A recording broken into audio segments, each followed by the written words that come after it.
माझं भोग असेल ते भोगावेच लागतात. आणि परंतु लक्षात घ्या, मुद्दा जो आहे त्यांनी त्या धर्मावरती निष्ठा ठेवलेली आहे. हा मुद्दा जवळजवळ माझा मुद्दा संपलेला आहे, पण मुद्दा त्याच्या तात्पर्य लक्षात घ्या. केले कर्म कैसेची भोग आहे. जर समजा आपण लोकांना त्रास दिला असेल तर लोक आपल्याला त्रास देतीलच. लोकांचं कोणाचं तरी आपण लुबाडून आणलं असेल तर आपल्याकडून बी कोणीतरी चोरी करून घेऊन जाणारच आहे. म्हणून हे सांगतोय केले कर्म तैसेची भोग. म्हणून आपण काय केलं पाहिजे, नको नको म्हणा दुःखी माया झाली काळाला जवळ लागला. कारण आपण जसं जसं कर्म करणार तसं तसं आपल्याला भोग भोगावे लागतात. ह्या भोगामध्ये जर आपल्याला कष्टाचा भावी असं जर वाटत असेल तर एकमेव साधन म्हणजे संत संगतीचे आहे. आणि जोपर्यंत तुम्ही आधी संतांच्या संगतीला जात नाही तोपर्यंत आपल्या आत्म्याचं कल्याण होणार नाही. मला देहाचं कल्याण म्हणायचं नाहीये. ते आज नाही उद्या संपणार आहे.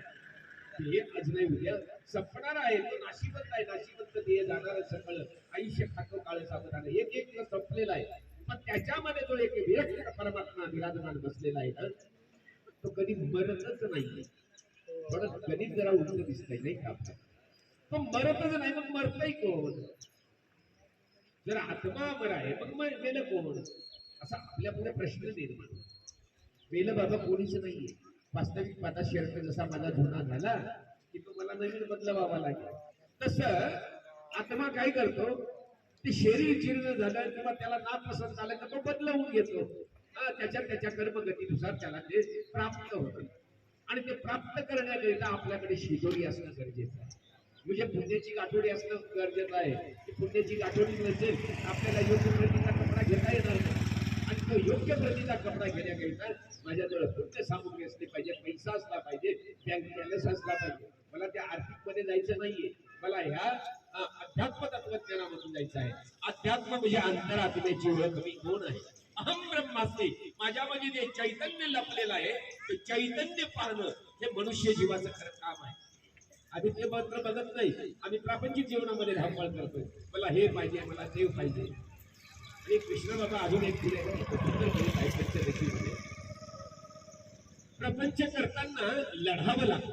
प्रपंच करताना लढावं लागतं. याच्याशी लढाई कर, त्याच्याशी लढाई कर, हे कमव ते कमव, खूप लढावं लागतं. पण परमार्थामध्ये हरावं लागतं.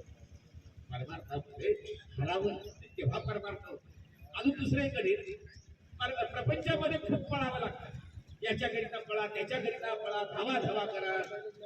पण परमार्थामध्ये थांबावं. जिथं तुम्ही थांबणार तिथं परमार्थ सोयीचा होणार.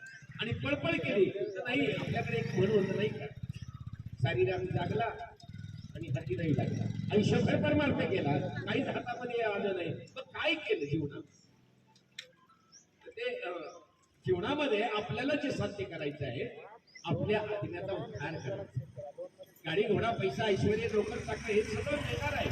त्याच्या प्रारब्धानुसार त्यांना जन्म दिला. प्रारब्ध म्हटलं ना की बघा, वास्तविक पाहता तुकोबर आहे, गरीब नव्हती.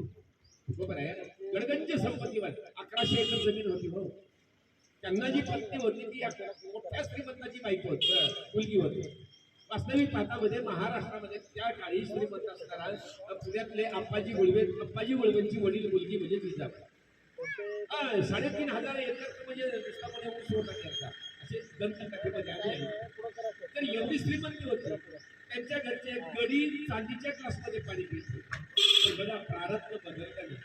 प्रारब्ध जीवनामध्ये जन्माला आल्यानंतर ज्याचं त्याचं प्रारब्ध आपल्यात आलं नाही. एक सारखं लक्षात घ्या. प्रवचन म्हणजे प्रभूच्या मुखातून निघालेलं वचन, त्याला म्हणतात प्रवचन. प्रवचन म्हणजे शब्द, शब्द म्हणजे नाम, नाम म्हणजे बीज, बीज म्हणजे तत्व. आणि जो नामाची पेरणी करतो त्याला तो आधार. आता आपण इथं बोलतोय, मी आता जे बोलतोय ते प्रवचन नाही, हे प्रबोधन आहे. समाजाला फक्त काहीतरी माहिती करून द्यायची आहे. कुठेतरी तो पत्ता त्याला दाखवून द्यायचा आहे की बाबा रे जा रे, आमच्या गावामध्ये सिद्धेश्वर मंदिर आहे, तिथे जाऊन दर्शन घे. बस पत्ता सांगून दाखवणार आमचं काम आहे. वास्तविक पाहता आमचं काम जे आहे याला एक नाव आहे टपाल मास्तर. प्रवचनकार नाही, बाबा नाही, निवा नाही, काहीच नाही. हे टपाल मास्तर आहे. परमात्म्याचं विधानाचं पत्र घेऊन आलो, ते इथं वाचून दाखवतोय. त्यातला मजकूर काय आहे ते तुम्ही ऐकून घ्या. चांगला शब्द घ्यायचा, वाईट सोडून द्यायचंय. कशाला बाकीच्या गबाळात पडायचं. आणि अशा पद्धतीने प्रवचन बघा, त्या नामाची पेरणी जो करतोय ते प्रवचन.